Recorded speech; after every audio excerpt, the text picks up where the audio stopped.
Next week on Coronation Street is set to be a tumultuous ride filled with betrayal, courtroom drama, and heartfelt moments. As Leanne uncovers shocking truths about the Institute and its manipulative leader Rowan, Jack faces the harsh reality of his actions in court, and Paul navigates the emotional complexities of his final days. Leanne discovers Rowan's dark secrets. Leanne Battersby has climbed to a significant position within the Institute, a group she once believed had noble intentions. However, her faith in Rowan, the charismatic leader of the organization, begins to crumble as she realizes his true, manipulative nature. For weeks, Leanne has distanced herself from her partner Nick Tilsley and her sister Toya Battersby, growing increasingly obsessed with the Institute's mission. In her absence, Nick and Toya have leaned on each other for emotional support, and their bond has grown into something more, an affair that has been captured by Rowan's spies. While Leanne is busy trying to win Rowan's approval, Rowan's cronies have been diligently monitoring the comings and goings at her flat. They managed to snap a damning photo of Nick and Toya sharing a kiss on the balcony, a moment of vulnerability that Rowan quickly turns into a weapon. He uses the photo to blackmail Nick, pressuring him to invest in the Institute under the threat of exposing the affair to Leanne. Nick, caught between protecting Leanne from the truth and his guilt over the affair, finds himself ensnared in Rowan's scheme. Meanwhile, Leanne's involvement in the Institute begins to affect those around her. Amy Barlow, a bright but impressionable young woman, gets drawn into the Institute's web, convinced by their promises of enlightenment and personal growth. However, Amy's faith in the group is shattered after Leanne subjects her to one of their sinister malware sessions, a bizarre therapy that manipulates the participant's mind. By the time Amy realizes the true nature of the Institute, she has already invested her entire £40,000 inheritance, and the Institute shows no sign of returning the funds. Rowan, seeing Amy as a threat, tasks Leanne with convincing her not to sue the Institute. Leanne, torn between her loyalty to Rowan and her protective instincts towards Amy, feels the weight of her decisions pressing down on her. She starts to see Rowan's true colors when she discovers he has been recording Amy's intimate confessions during their sessions. Rowan plans to use these recordings as leverage against Amy, keeping her silent with the threat of public humiliation. Tensions escalate. Leanne finds herself at a crossroads. Everything starts falling apart for her. Jane Danson, who plays Leanne, explains. Her relationship with Nick is on the rocks, and her bond with Rowan is unraveling as she sees him for who he really is. Rowan's not the kind man she once thought he was, and it's becoming harder for Leanne to ignore the red flags. Despite her growing unease, Leanne clings to the belief that the Institute is fundamentally good, blinded by her desire to belong to something greater. But the cracks are showing. Amy, now deeply suspicious of Leanne's motives, confronts her about Rowan's recordings. Amy reveals that she has found files containing private confessions from her sessions, and although Leanne knew Rowan had been recording, she is taken aback by the extent of his surveillance. Determined to make things right, Leanne devises a plan to delete all of Rowan's files, believing this would free everyone from his manipulative grasp.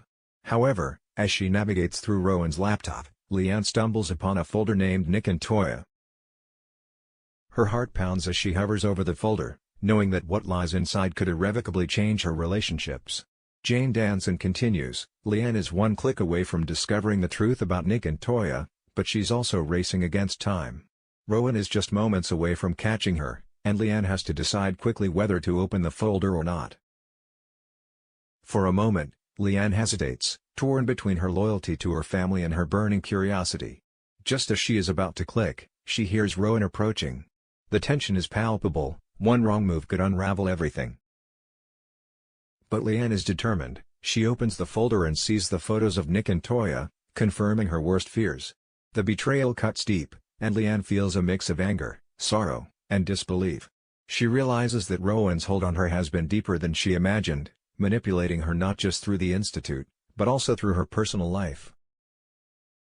In a dramatic twist, Leanne decides not to delete the files but to confront Rowan directly. She knows that deleting them now would only serve his purpose of blackmail and control. Instead, she plots a way to turn the tables on Rowan, using his own tactics against him. Later in the week, Leanne arranges a meeting with Nick at the bistro, leaving him in the dark about her true intentions. What does Leanne have planned, and how will she handle the explosive truths she's uncovered? Paul's emotional journey and his message for Billy. Over at the flower shop flat, the atmosphere is bittersweet as Paul Foreman confronts the reality of his terminal diagnosis.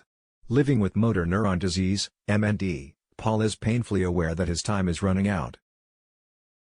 The week is filled with poignant moments as Paul tries to make the most of his remaining days with loved ones.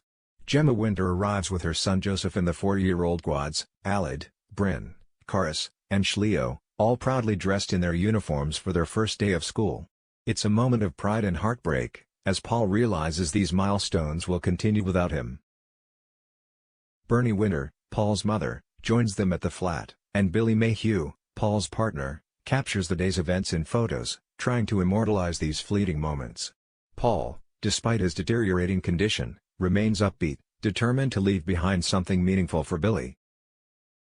He decides to record a heartfelt manifesto, a series of instructions and wishes for Billy to follow after he's gone.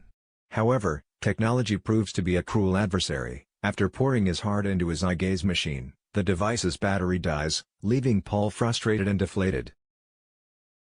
Summer Spellman steps in to help, taking charge of the situation. While Paul rests, Summer urges Billy to step outside for a breath of fresh air, recognizing that both men need a moment to recharge. As she troubleshoots the eye gaze machine, Summer finds herself grappling with her own emotions, realizing the gravity of Paul's condition and the impact it will have on everyone who loves him. Later in the week, Paul expresses a simple wish for a haircut, wanting to feel some semblance of normalcy amid the chaos of his illness. Kit, Paul's brother, calls in David Platt to help. David, sensing the gravity of the situation, treats Paul with kindness and respect, carefully trimming his hair while the two share light-hearted conversation. Afterwards, David suggests that Billy join him and the lads for a drink later, knowing that Billy needs a break from the constant stress of caregiving. Billy hesitates, torn between wanting to stay with Paul and the need to reconnect with his own life. Paul, ever the selfless partner, encourages Billy to go out and enjoy himself, insisting that Billy shouldn't put his life on hold because of him. Paul's encouragement is a testament to his character. Even as his body weakens, his spirit remains strong, prioritizing the happiness of those he loves. Meanwhile, Paul and Kit make a pact to spend as much time together as possible, making up for the years they were estranged. Their bond, though tested by time and distance, is a source of comfort for Paul as he faces the end. Jack's courtroom showdown and a surprise visitor. Over at the Webster household, young Jack Webster is grappling with the consequences of his impulsive actions. Charged with arson with intent to endanger life, Jack's case has been a heavy burden on the Webster family. Jack had set fire to Stephen Brandt's car in a fit of rage, retaliating for the deepfake videos of his mother, Abby Franklin, that were circulated online. The fire quickly spread, causing significant damage and putting lives at risk, including Stephen's, who was still in the office building when the flames engulfed it. As Jack prepares for his plea hearing, the tension in the Webster house is palpable. Kevin Webster, Jack's father, tries to remain strong, offering reassurances that everything will be okay, but the weight of the situation is clear. Abby, fiercely protective of Jack, can barely contain her own anxiety as they head to court. The courtroom scene is fraught with emotion as Jack stands before the judge, his fate hanging in the balance.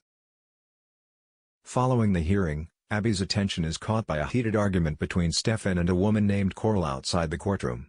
Curiosity piqued, Abby follows Coral, who later arrives at the garage and introduces herself as Stephen's wife.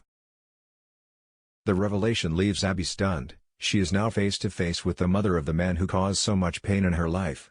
The encounter is charged with tension as Abby struggles to navigate her feelings of anger, confusion, and empathy. Coral, equally on edge, seems to have her own agenda, but what she wants from Abby remains unclear. As the week progresses, Kevin and Abby continue to support Jack as he awaits his sentencing.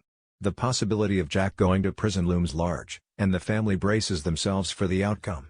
The stakes are high, not just for Jack, but for everyone who has been touched.